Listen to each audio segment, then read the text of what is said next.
Welcome to विद्यालय। भाई, इससे पहले हम जो क्वेश्चंस कर चुके हैं वो अप टू 4.1 है।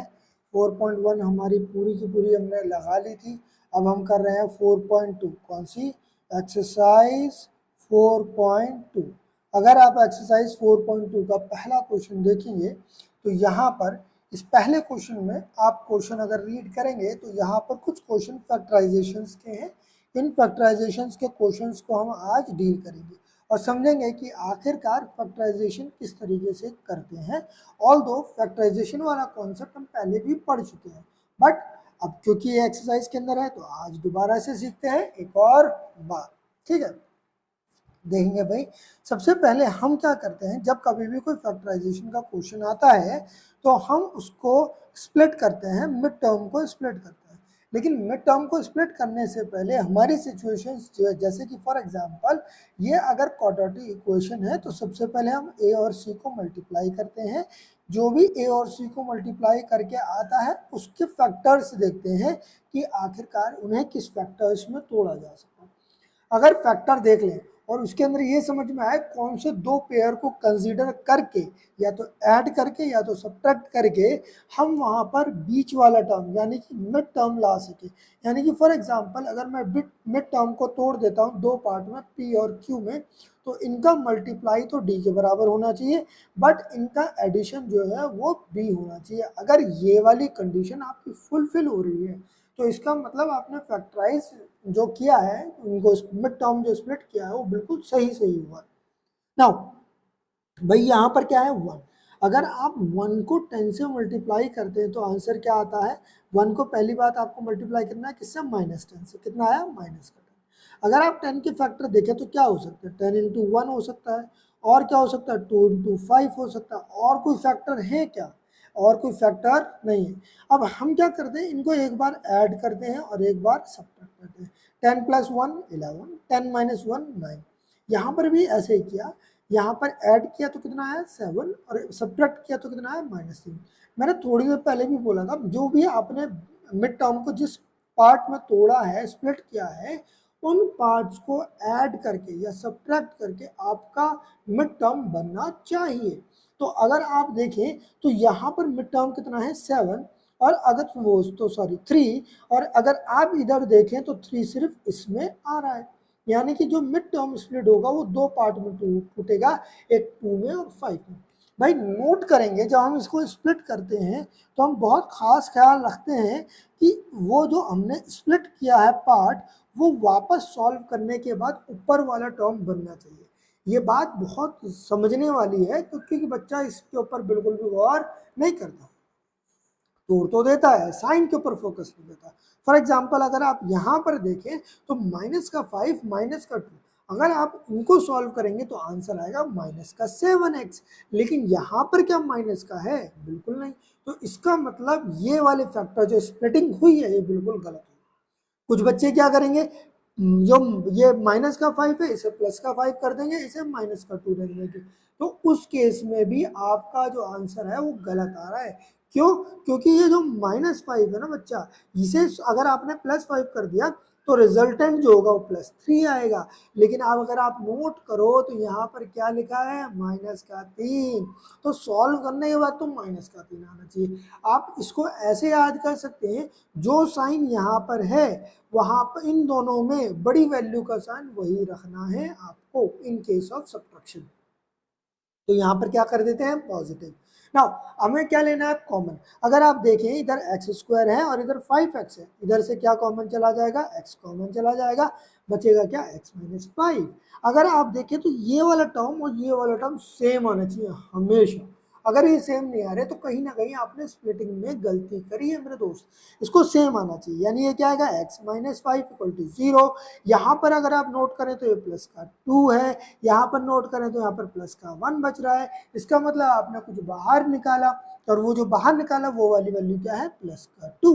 अगर आप नोट करें तो x - 5 इसमें भी है और x - 5 इसमें भी है। जब दोनों में x - 5 है तो हम x - 5 को बाहर निकालते हैं और अंदर क्या बचता है? x + 2 = 0।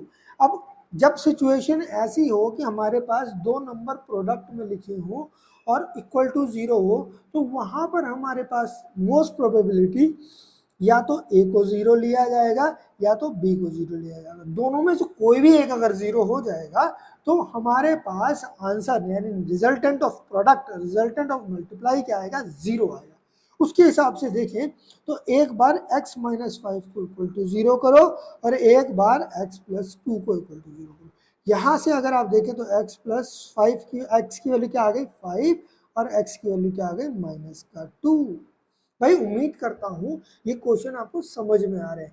नहीं आ रहे तो कमेंट बॉक्स में बताओ कि सर समझ में नहीं आया, एक और बार डिस्कस कर लेंगे सेम क्वेश्चन को, कोई ऐसी दिक्कत नहीं है। देखो सेकंड क्वेश्चन को थोड़ा जल्दी करने की कोशिश करते हैं। लिखा हुआ है 2x स्क्वायर प्लस का x माइनस का 6 equal to 0। As we know कि सबसे पहले इसको और इसको मल्टीप्लाई करना है। 2 और माइनस के 6 को मल्टीप्लाई किया कितना है माइनस का 12। 12 के फैक्टर करो तो 12 इंटू 1, 2 इंटू 6 और 3 इंटू 4। यहाँ पर सबका एडिशन सब्ट्रैक्शन तो ये क्या आएगा 13 और 11, ये कितना आएगा 4 और 8 और ये कितना आएगा 7 और माइनस का 1, सॉरी प्लस का 1, कुछ भी हो सकता है, माइनस भी आ सकता है प्लस भी आ सकता है, डिपेंड करता है साइन क्या। भाई अगर तुम देखो तो रिक्वायर्ड सिचुएशन के हिसाब से सिर्फ 3-4 पेयर है जो 1 दे रहे हैं, तो यानी कि मुझे 3 और 4 पे इसको ब्रेक करना होगा। भाई करने वाले ने लिखा एक्स स्क्वायर माइनस का 4x माइनस का 3x माइनस का 6 इक्वल्स टू 0। अगर आप इस सिचुएशन में देखें तो यहाँ पर हमारे पास माइनस का 4 है और माइनस का 3 है। ये जो माइनस माइनस है इन दोनों को आप ऐड करोगे तो क्या आएगा आपका माइनस का 7 आएगा, जो कि आपका रिक्वायर्ड रिजल्ट नहीं है। मैंने आपको क्या बोला, इन दोनों को सॉल्व करने के बाद ऊपर वाली वैल्यू मिलनी चाहिए। यहाँ पर +1 है, यहाँ पर माइनस का 4 है, माइनस का 3 है, दोनों को सॉल्व करोगे माइनस का 7 आएगा, जो कि गलत हो जाएगा। इसलिए दोनों में किसी एक का साइन चेंज करना है। सपोज करो आपने माइनस के 3 को प्लस का 3 कर दिया तो उस केस में भी आंसर गलत है बच्चा। क्यों? क्योंकि उस केस में -4 + 3 मिलके क्या बनाएगा माइनस का 1, जो कि गलत है। इसीलिए हम क्या करेंगे, इसको पॉजिटिव करेंगे, 4 के आगे पॉजिटिव, इसके आगे नेगेटिव। इन दोनों में अगर कॉमन देखा जाए तो 2 भी कॉमन है और x भी कॉमन है। भाई 2 क्यों कॉमन है? क्योंकि 2 का मल्टीपल यहाँ मौजूद है। x क्यों कॉमन है? यहाँ x स्क्वायर है और यहाँ पर x है। अंदर क्या बचा भाई? अंदर बचा x प्लस का 2। यहाँ पर सेम नंबर आना चाहिए, सेम रिप्रेजेंटेशन होनी चाहिए, यानी ये क्या हो जाएगा x प्लस 2। नोट करने वाली बात यह है ये -3 है और यहाँ पर +1 है, यानी कि आपने माइनस के 3 को बाहर निकाला और ये माइनस का 3 यहाँ आ। भाई यहाँ पर भी आप क्रॉस चेक कर सकते हो। यहाँ पर क्रॉस चेक कैसे कर सकते हो? इस माइनस के 3 से अंदर मल्टीप्लाई करो और देखो क्या सेम आंसर आ रहा है। अगर सेम आ रहा है तो ठीक है, नहीं आ रहा तो आपने कहीं ना कहीं एरर किया है।